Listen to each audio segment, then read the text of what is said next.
भारत रूस की दोस्ती और गाढ़ी होगी, पुतिन की यात्रा में 3 समझौतों पर हस्ताक्षर के आसार।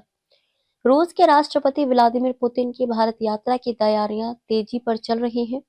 फिलहाल तारीखों का आधिकारिक ऐलान नहीं किया गया है, लेकिन सूत्रों का कहना है कि 5 से 6 दिसंबर को वे 23वें वार्षिक शिखर सम्मेलन के लिए भारत आ सकते हैं। शिखर सम्मेलन के दौरान भारत और रूस के बीच रोजगार, S-400 रडार सिस्टम और लड़ाकू विमानों को लेकर 3 बड़े समझौते होने की संभावना है। पुतिन की पिछली भारत यात्रा 2021 में हुई थी, तब भी वह दिसंबर में शिखर वार्ता के लिए आए थे। इसके बाद रूस और यूक्रेन युद्ध के चलते पुतिन भारत यात्रा पर नहीं आ सके। यहाँ तक कि G20 सम्मेलन में भी हिस्सा लेने नहीं आए। पुतिन अपने दोनों कार्यकाल में अब तक 9 बार भारत आ चुके हैं।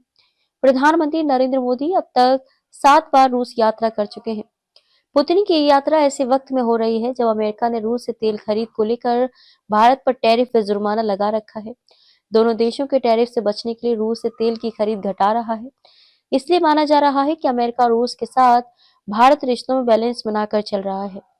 इन सब के बीच भारत की तरफ से भी इस यात्रा को सफल बनाने की पुरजोर कोशिशें हो रही हैं। रूस के साथ होने वाली संभावित समझौतों को लेकर विदेश मंत्री एस जयशंकर लगातार उस देश में अपने समकक्षों से वार्ताएं कर रहे हैं। रूस पहले ही ऐलान कर चुका है कि वे अपने औद्योगिक क्षेत्र में 10 लाख भारतीय कुशल श्रमिकों की भर्ती करेगा। इसके लिए लेबर मोबिलिटी करार का प्रारूप तैयार कर लिया गया है। इसमें श्रमिकों की आवाजाही, सुरक्षा, आव्रजन आदि से जुड़े मुद्दे शामिल होंगे। भारत रूस से 5 और S-400 सिस्टम खरीदने का इच्छुक है। 5 सिस्टम वह पहले ही ले चुका है, जिनमें से 3 भारत को मिल चुके हैं, जबकि 2 की आपूर्ति बाकी है।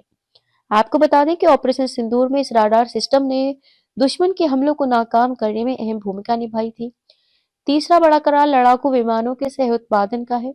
भारत को 5वीं पीढ़ी की लड़ाकू विमानों की जरूरत है और सुखोई 57 इस मानक पर खरा उतरता है। शिखर सम्मेलन के दौरान सुखोई 57 के भारत में सह उत्पादन की शर्त पर खरीदने का निर्णय हो सकता है। वायुसेना को ऐसे 114 विमानों की तत्काल जरूरत है।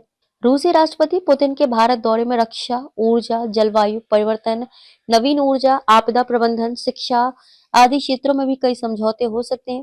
कुछ करारों का नवीनीकरण भी हो सकता है।